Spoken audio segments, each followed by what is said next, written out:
मुझे लगता है कि यहाँ हमें ना थोड़ी सी अवेयरनेस बड़ों को भी देनी चाहिए कि बड़ों को भी बड़कपन दिखाना पड़ता है। यानी कि मैं बड़ी हूँ तो मुझे किसी ने नहीं पूछा, बिल्कुल छोटों का एहतराम वो है, फ़र्ज़ है उनके ऊपर।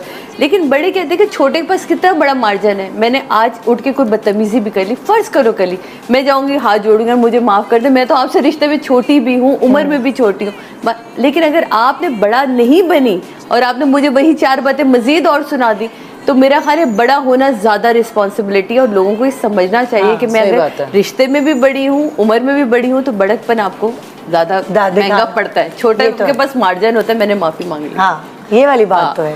तो आइए ज़रा सुनते हैं इनसे कि भाई इनको किस चीज़ में सराहा गया अपने ससुराल में, और कहीं और सराहा जाए या नहीं सराहा जाए, लेकिन जो ससुराल में एक तारीफ़ आपकी 4 लोगों के सामने बैठ के अगर सास कह देती है ना, तो बस ऐसा होता है कि जो अम्मी ने तरबियत पाल पोस के बड़ा किया है वो वसूल होगी। सही बात है। चलिए, भी पहली स्लाइड किसकी है? हाँ, खाना बनाना तो अपनी अम्मी से ही सीखा आपने। खाना बनाना मैंने अपनी अम्मी से सीखा, और मुझे लगता है कि मेरी फैमिली वाले भी कहते हैं कि जो अम्मा के हाथ का टेस्ट था वही हाथ मेरे। ये जेनेटिक होता है, ये जीन्स में आ जाता है। किसी में आता है, हर एक में नहीं आता। हालांकि मेरी और भी बहनें हैं, लेकिन उनके हाथ में वो इतना टेस्ट नहीं है जितना जो आपने पिक मैं कुछ भी बना लूं। तभी तो सुबह कहते हैं मियां के लिए पका के आती है।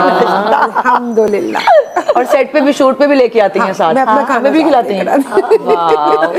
अच्छा, अम्मी ने जबरदस्ती सिखाया या आपको खुद भी शौक?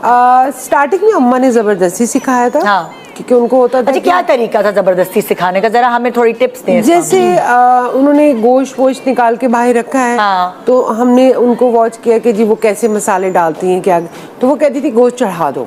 अच्छा, उन्होंने खुद मसाले मिलाए? नहीं, आप लोगों को उधर खड़ा रखा? जब वो डालती थी हम लोग खड़े होकर देखते थे। हाँ। उसके बाद वो कहती थी, फिर वो हट जाती थी, वो कहती थी कि इसमें बस तुम लोग गोश्त चढ़ा दो, बाकी मैं आके खुद कर लूंगी। ओके। फिर वो हम लोग जाके अपने हिसाब से कभी नमक कम हो जाता था लेकिन वो बैलेंस कर लेती थी। लेकिन उस वक्त उनको होता था कि तुम चढ़ा दो, मैं आके फिर उसको थोड़ा कॉन्फिडेंस आपको इस तरह दिया, सर पे खड़े होके नहीं। हाँ, तुम लोग कर देना जरा, मैं आ रही हूँ अभी। तो उससे फिर आपका कॉन्फिडेंस बिल्टअप हो गया। थोड़े डिशेस अम्मा को खराब करवानी पड़ती हैं, एक दो दफा होती है।